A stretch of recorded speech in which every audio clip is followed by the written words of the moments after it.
Good morning student, मैं अनिल कुमार स्वागत करता हूं आपके अपने YouTube channel study with Anil में।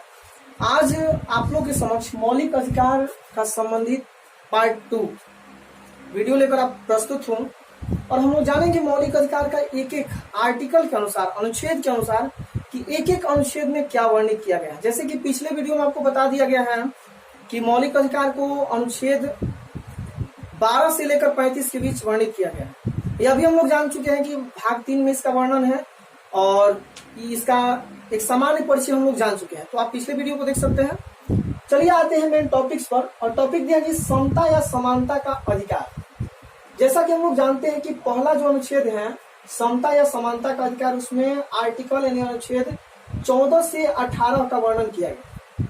अब ये बारी बारी से एक एक अनुच्छेद का वर्णन हम लोग करेंगे और जानेंगे कि क्या अनुच्छेद में दिया गया। अनुच्छेद 14 कहता है कि विधि के समक्ष समानता, अर्थात सभी व्यक्ति, जितने भी व्यक्ति हैं वो सभी कानून के समक्ष समान हैं, एक रूप में हैं। दूसरा कहता है 15 यानी कि 14 के बाद 15 कहता है कि धर्म, जाति, लिंग और जन्म स्थान आदि में विभेद पर रोक। यानी कि धर्म के आधार पर, जाति, लिंग और जन्म स्थान के आधार पर अगर विभेद उत्पन्न होता है तो उस पर क्या करना है, रोक लगाना है, प्रतिबंधित करना है। 16 कहता है कि लोक नियोजन में अवसर, जैसे कि जितने भी गवर्नमेंट जॉब है उसमें अपॉर्चुनिटी मिलती है तो उसको कहा जा रहा है कि लोक नियोजन के अवसर के रूप में दिया जाता है। 17 में कहा गया है, आर्टिकल 17 में कहा गया है अस्पृश्यता का अंत, यानी छुआछूत का अंत। ये एक बार नहीं कई बार प्रतियोगी परीक्षाओं में प्रश्न बन चुके हैं, तो आप याद रखिए कि अस्पृश्यता का अंत किसमें दिया गया है, तो आर्टिकल 17 में।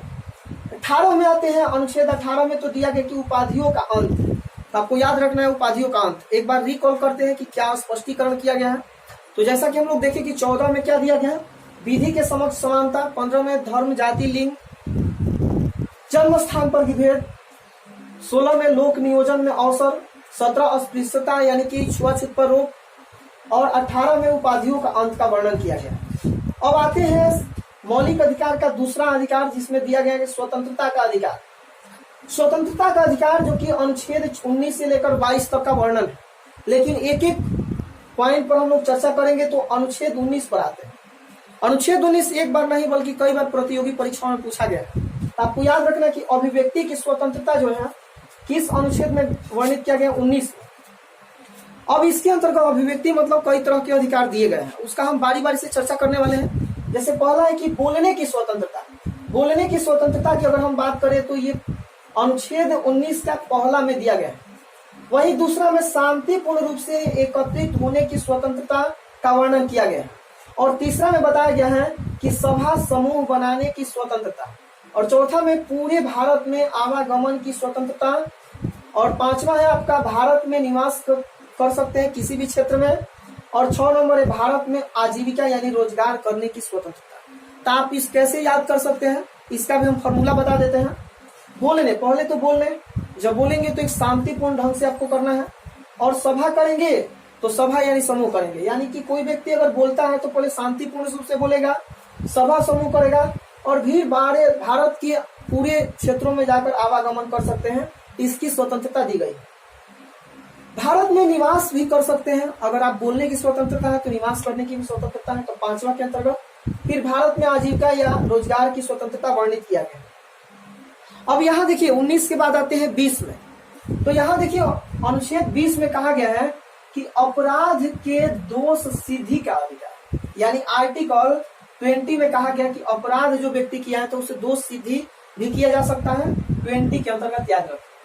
21 में कहा गया है, अनुच्छेद 21 में, कि प्राण एवं दैहिक स्वतंत्रता, यानी कि किसी व्यक्ति को जीवन का अधिकार प्रदान किया गया है।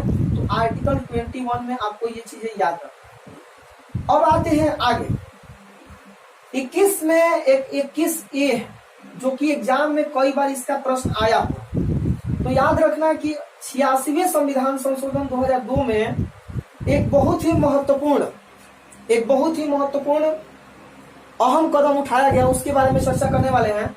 तो बताया गया कि 6 से 14 वर्ष के बच्चों को अनिवार्य शिक्षा यानी कि निःशुल्क शिक्षा प्रदान किया जाएगा किस संविधान संशोधन के माध्यम से, तो 86वें संविधान संशोधन 2002 में। और किस आर्टिकल, तो 21A में इसका वर्णन किया गया। अब आइए स्वतंत्रता का अधिकार का 22वां जो अनुच्छेद है वो जानते हैं।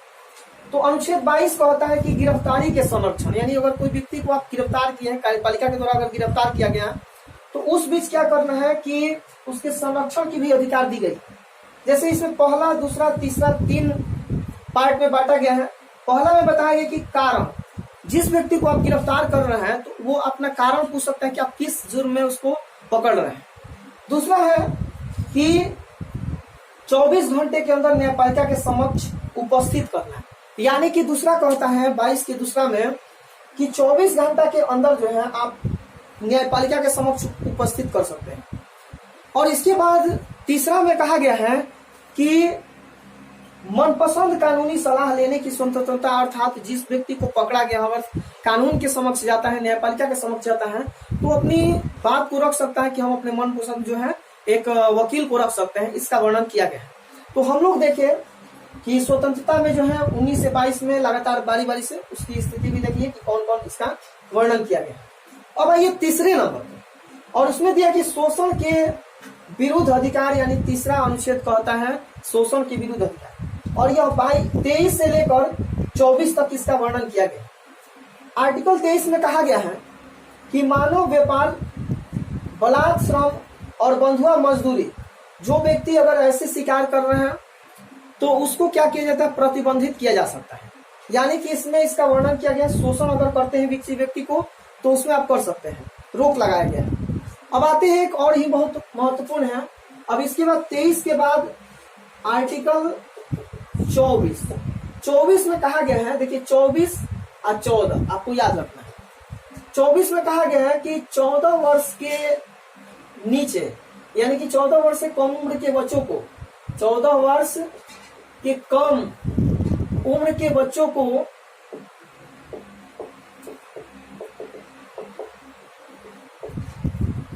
किसी भी कारखाने में, यानी कारखाने में आप जबरन कार्य नहीं करवा सकते हैं, इसका जो है वर्णन किया। यानी किसी भी कारखाने में 14 वर्ष के कम उम्र के बच्चों को अगर काम कराते हैं तो ये गलत परिणाम माना जाएगा, गलत इसके स्पष्टीकरण माना जाएगा। तो हम लोग देखें अनुच्छेद 14 से लेकर हम लोग देखते हैं 24 तक। अब इसके बाद 24 के बाद 25 से लेकर जो है 35 तक जो अनुच्छेद है वो हम लोग अगले वीडियो में देखेंगे। तो अगले वीडियो में देखेंगे कि किस प्रकार से जो है इसका वर्णन है और किस प्रकार से इसकी स्वतंत्रता दी गई है। तो चलिए मिलते हैं अगले वीडियो में, तब तक के लिए धन्यवाद। जय हिंद, जय भारत।